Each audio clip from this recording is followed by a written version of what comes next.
Yes, mambo vipi mtazamaji wa PMTV, karibu kwenye updates. Na kwenye updates leo hii bwana, tumeamka na kauli ya jasusi. Tumeamka na taarifa ambazo tumezipokea kutoka kwa meneja wa habari na mawasiliano ndani ya club ya Young Africans, akiwa naye amezipokea kutoka kwa jasusi wake ambaye anasema yeye amempandikiza timu fulani. Tunajua kwamba jasusi amezua minong'ono kwenye mitandao ya kijamii. Wapo ambao wameenda mbali mpaka kuitisha press conference wakiwa wanataka kumzungumzia jasusi. Wapo ambao wameenda mbali na kusema kwamba tarehe 22 ya mwezi wa 12 jasusi atasomewa albadil ili baya liweze kumkuta, kwa sababu yeye amekuwa akifanyia ubaya klabu fulani. Sasa kwenye kupigilia msumari kauli ama taarifa ambazo anazitoa jasusi huyo, meneja wa habari na mawasiliano ndani ya klabu ya Young Africans, nikiwa namzungumzia Ali Shaban Kamwe,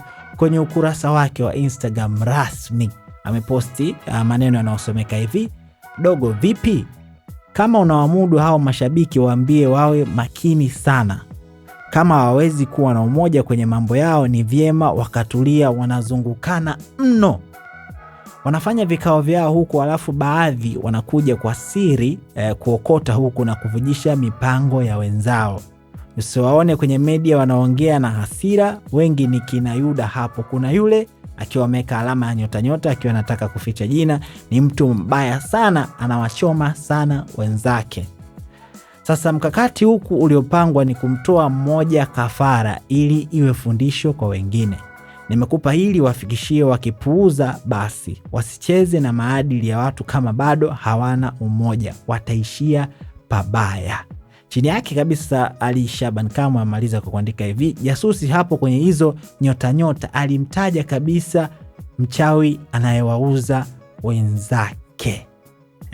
Yani anazungumzia mashabiki wa timu fulani ambao wanauzana wenyewe kwa wenyewe baada ya kuzungumza. Yani kwenye vikao vyao wenyewe kama wenyewe wanazungumza kama wako na umoja, lakini baada ya hapo kuna watu ambao wanawazunguka tena mashabiki ama wanachama wa klabu fulani, huku wakienda kuzitoa taarifa hizo kwa viongozi, huku pia wakiokota. Tunajua maana ya kuokota hapa nchini Tanzania, maana yake ni nini? Wakiokota, na baada ya hapo sasa wanarudi tena kwa wenzao kuchota taarifa, huku na wao pia wakizipeleka kwa viongozi. Ni short, tunaweza kaona kama nao ni majasusi ambao wanatoa taarifa kwa wanachama wenzao, wanazipeleka kwa viongozi, huku wakijifanya wako pamoja na wanachama. Na hiyo ndo kazi ambayo pia jasusi anaifanya ndani ya klabu hiyo, kwamba naye anachota taarifa lakini anamfikishia meneja wa habari na mawasiliano ndani ya klabu ya Young Africans, nikiwa namzungumzia Ali Shaban Kamwe. Mtazamo wako ni upi kuhusiana na hichi ambacho jasusi huyo ameweza kumfikishia Ali Kamwe asubuhi ya leo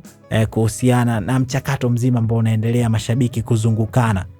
Unahisi mwisho wake utakuwa ni upi? Hiyo tarehe 22 Disemba ni kweli albadili itasomwa na inawezekana wakampata jasusi, au unahisi hakuna jasusi kabisa ndani ya klabu hiyo, ni Ali Shaban Kamwe tu anajua kucheza na saikolojia za watu ambao kama watu wengine ambao wamekuwa wakidai? Sasa wakati unaacha komenti yako hapo, usisahau kwamba PMBet ndio sehemu pekee ambayo unaweza ukashinda pesa pamoja na magari. Kwa wale wanangu ambao wanapenda michezo ya kasino, kwa spin yoyote ama mzungusho wowote wa shilingi 500, hiyo unaingia kwenye draw ya kushindania Toyota Harrier ambayo inatoka kila siku. Zungusha mara nyingi kadri uwezavyo ili uwe na tiketi nyingi sana pale ambapo unaingia kwenye draw ya kushindania Toyota Harrier. Website ni pmbet.co.tz. Mimi naitwa Raymond Elias.